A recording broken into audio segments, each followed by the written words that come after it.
Allez, bonjour à tous les 6, terminal 3 NSI, je vais y arriver. Vous me retrouvez, comme lors du premier confinement, en vidéo YouTube, juste une semaine. Et je vais vous expliquer cela tout de suite, et notamment, surtout si vous avez vu la vidéo publiée, si vous étiez abonné à ma chaîne. Je suis confiné cette semaine parce que je suis cas contact à mon tour après les deux Alexandre. Cas contact de ma femme qui était positive, asymptomatique heureusement, et pour l'instant aucun symptôme.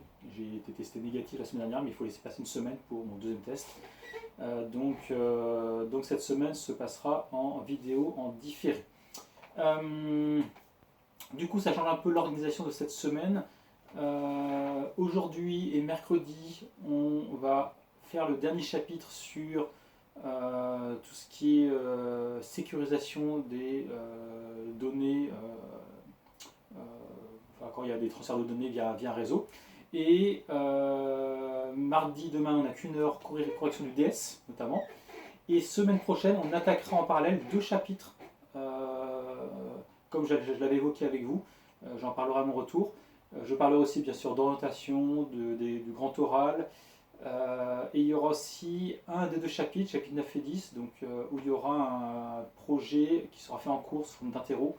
Ce sera sur chapitre 9, chapitre 10, je vais sûrement vous donner mercredi à faire pour lundi prochain un projet à faire. Donc voilà. Quelques règles avant de commencer, puisque là vous devez être dans votre salle de classe de terminale 3 et votre maîtresse d'externat a dû allumer l'ordinateur, le vidéoprojecteur pour me voir. Premièrement, si l'un d'entre vous peut aller sur le poste prof pour mettre pause de temps en temps, revenir en arrière s'il y a besoin, ce serait parfait pour les 5 autres. Deuxièmement, je vous le dis, mais je pense que je peux vous faire confiance, surtout avec le coefficient 16 qui vous attend au mois de mars. Ne faites pas de bêtises pendant que la vidéo tourne ou dès que la maîtresse d'externat est partie. Si ça doit se produire, elles seront obligées de se fâcher. En seconde, c'est arrivé, bon, ils sont un peu moins matures, qu'ils fassent des bêtises pendant une vidéo en différé, et du coup, certains sont revenus un samedi matin parce que voilà, une attitude qui ne convient pas au travail. Tant pis pour ces élèves. Et puis derrière, je vous rappelle que vous avez un DS début novembre, un projet évalué qui va arriver sur le chapitre 9, donc la correction des exercices que je vais faire aujourd'hui est importante. Donc tout ça, vous devez savoir que vous êtes directement concerné. S'il y a des questions, par mail, bien entendu, m.fontaine@leschartres.net ou via ma chaîne YouTube en commentaire de cette vidéo. Voilà, et je passe donc une semaine chez moi avec mes deux filles, d'où le t-shirt, une semaine en enfer, que je trouve rigolo pour cette semaine. Je ne l'ai même pas dit aux autres classes d'ailleurs pourquoi j'avais mis ce t-shirt là. Donc voilà. Je crois que j'ai tout dit. Je réfléchis si j'avais autre chose à vous dire. Oui, et sur le chapitre 10 que je vais faire cette semaine, il y a une petite activité que j'aimerais vous faire qui n'est pas sur ma chaîne, que vous avez adoré, mais je la ferai lundi prochain. Voilà. Oui, une dernière précision, je veux dire aussi à votre maîtresse d'externat. Si vous avez l'autorisation et si le CDI est libre, vous pouvez aller au CDI, pour regarder la vidéo ici. Et après, donc attendez, c'est des exercices papier essentiellement. Ce sera mercredi. Si mercredi, par exemple, ça finit assez tôt et que vous voulez commencer le projet que je vous donnerai, demandez l'autorisation à aller au CDI. Vous êtes 6, il peut s'allumer, ça peut être tout à fait faisable. S'il n'y a pas de classe qui a cours au CDI, parfois il y a des projets qui sont faits avec les professeurs principaux, mais il faut que votre maîtresse d'externat se renseigne avant pour mercredi. Aujourd'hui, ça ne vaut pas le coup que chacun aille au CDI avec les écouteurs, autant être en salle de classe, et puis comme ça vous pouvez échanger entre vous s'il y a besoin. À voir ce que vous préférez. Là, moi j'ai aucune préférence là-dessus. Voilà ce que je voulais vous dire. Allez, c'est parti, on y va. Je vois que c'est rien de compromettant derrière moi. De toute façon, ça va être un peu tard. Et donc, c'est parti. On est dimanche pour moi, on est lundi pour vous. Et donc, on y va pour l'exercice 78. Et donc, je mets ça ici. Et je me mets mes corrections pour être sûr de ne rien n'oubliez vous concernant. Donc,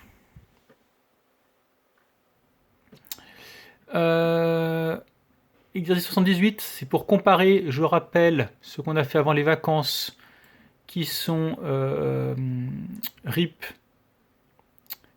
et OSPDF, qui sont pas ici. Voilà. Ah oui, aussi, il y a le... Ah, j'ai oublié. Il y a aussi l'interro que je corrigerai peut-être demain avec le DS. On verra si on a le temps. Donc, protocole de routage. Donc, je rappelle que le protocole RIP, il cherche le chemin le plus court en nombre de nœuds. Donc, si on déroule tout ça, à la fin, on avait telle machine à une distance de 1, telle machine à une distance de 2, telle machine à une distance de 3 et de 4, etc. Et OSPDF, il améliorait ce système en mettant un coup à chaque branche, de telle sorte que, par exemple, pour aller de R5 à R4, c'était mieux de passer par R6 en faisant du 100 mégabits à chaque fois qu'en passant directement par du 10 mégabits. Donc ça améliore le système en tenant compte du débit de chaque câble. Donc voilà le principe de OSPDF. Donc on y va pour l'exercice 78. On considère un réseau ayant les propriétés suivantes. La distance entre deux nœuds est toujours inférieure ou égale à 15. Ça veut dire que on n'a pas le 16 qui est par là. Le 16 quand il y a une panne. Où est-ce que je l'ai mis? Tac, tac, tac, tac, tac, tac. Voilà. Voilà, quand on est en panne. Et dans ce cas-là, le nombre de sauts est fixé à 16. C'est écrit ici. Donc, tous les sauts, c'est inférieur ou égal à 15. Pour chaque paire de nœuds A et B, donc pour tous les nœuds, il n'existe pas plusieurs chemins de même taille entre A et B, il y a un seul chemin, on va dire. On pourrait faire deux câbles, un en fibre optique et un en Ethernet entre A et B, mais il n'y aura qu'un seul chemin. Et avec le protocole OSPF, j'ai dû me tromper tout à l'heure, j'ai dit OSPDF, j'ai l'impression. OSPF, on considère ce réseau comme une unique zone. Il n'y a pas comme ici une backzone une zone 0. Ici, on est que tout dans la même zone. Eh bien, ça va vous rappeler des maths. Donnez-moi une condition suffisante pour que OSPF et RIP calculent les mêmes routes. Donc c'était à faire pendant les vacances. Eh bien, la réponse est simple. Il suffit que tous les chemins, tous les câbles, tous les liens réseau aient la même technologie et le même débit. Donc, par exemple, 100 mégabits partout. Et même entre R4 et R5, entre R6 et R7, etc. Ce qui fait que comme la valeur est la même, il va donc chercher le plus court chemin en nombre de nœuds, c'est-à-dire le protocole RIP, et le protocole OSPF, comme les valeurs sont les mêmes, il n'y a pas de raison qu'il change de chemin une fois qu'il a le protocole, qu'il a le parcours en RIP. Donc voilà la condition suffisante, c'était que le coût de chaque lien soit le même. Et ainsi, en minimisant le coût pour OSPF, ce sera aussi celui qui minimise le nombre de nœuds, et donc c'est la distance qui sera calculée par le protocole RIP. Donc voilà ce que j'attendais pour l'exercice 78. Donc bien sûr, vous pouvez mettre pause maintenant, le temps de corriger l'exercice 78 avant de passer au 79. L'exercice 79. On y va.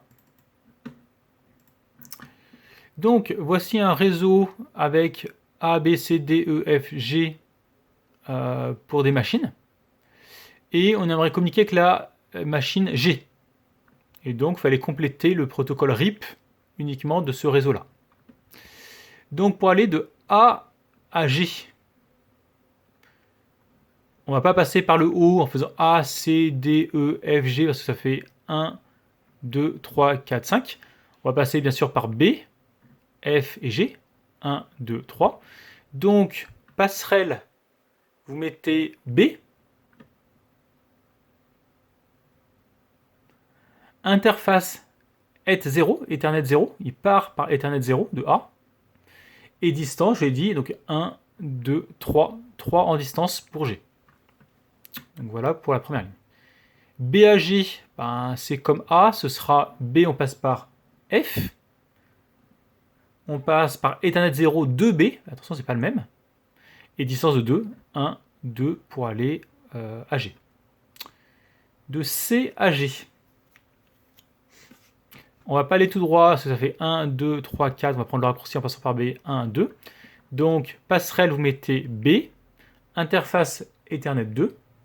Et 1, 2, 3. 3 en distance. D. Donc, 1, 2, 3. 1, 2, 3, 4. On passe tout droit. On va passer par E. Ethernet 1. 1, 2, 3. Et puis, plus on va avancer, plus ça va réduire. De E à G, on fait F, Ethernet 1 et 1, 2. Et de F à G, on met rien en passerelle, puisque c'est en direct. Interface Ethernet 1, et vous mettez 1 en saut pour aller à G. Donc voilà pour cet exercice 79.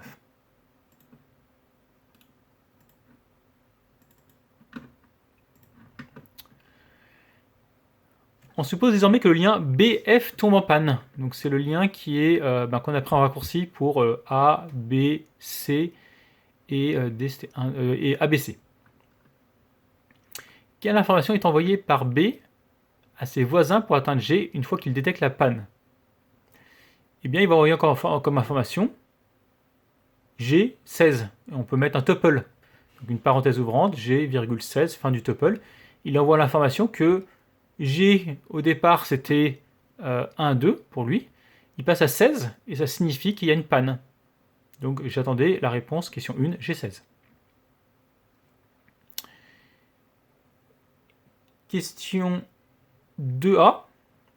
Pour chacun des événements suivants, dire lequel des 4 cas de protocole RIP, page 79, est appliqué. On supposera que les événements sont exécutés à la suite. Et donc les 4 cas du protocole RIP, page 79, on en avait parlé. C'était voilà. Soit le routeur découvre une nouvelle route et il l'inscrit dans sa table, soit le routeur découvre une route plus courte, il met à jour sa table, soit il découvre une route plus longue, il l'ignore, soit le routeur reçoit une route existante mais plus longue, vers un routeur passant par le même voisin, et c'est-à-dire qu'il y a un problème qui est apparu, il met à jour sa table. Donc c'est 1, 2, 3, 4. Donc page 79.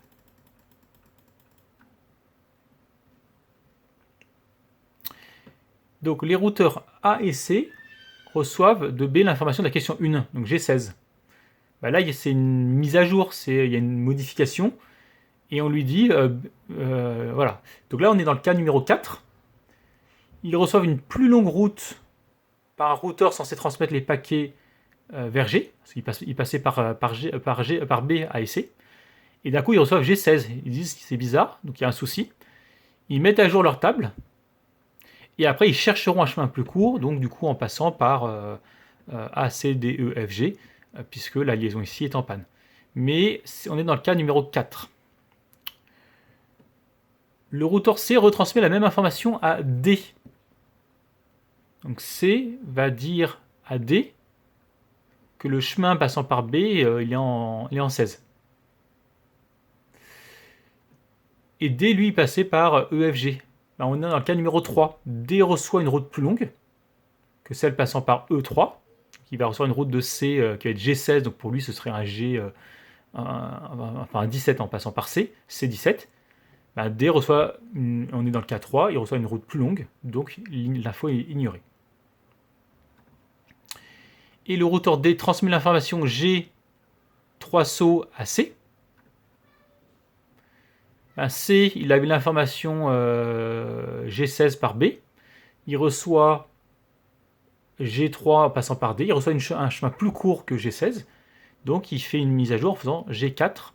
Parce que de C, 1, 2, 3, 4. Donc il fait une mise à jour. Donc on est dans le cas numéro 2. Donc je résume. A, K4. B, K3. Et C, K numéro 2. Et après le cas de C, quelle information est transmise par C à A et B? Ben, il transmet C qu'il peut atteindre G en 4, 1, 2, 3, 4. Et on va être dans le cas numéro 2, A et B, ils vont mettre à jour leur table en disant en passant par C, j'ai G en 5. Donc C5 pour les deux. Voilà ce qu'on peut dire. Donc voilà pour cet exercice numéro 80. J'espère que c'est bon pour tout le monde.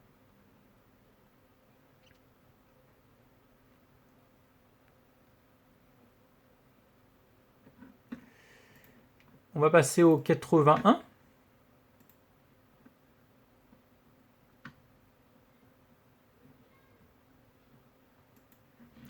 Pour chacun des liens du réseau de la figure de la page 84, proposez une technologie réseau faisant que pour les nœuds A, B, C, la route pour atteindre C, G soit différente selon qu'on utilise RIP ou SPF. Donc, je rappelle que pour RIP A, B, C, passez par BF. On suppose que BF est réparé.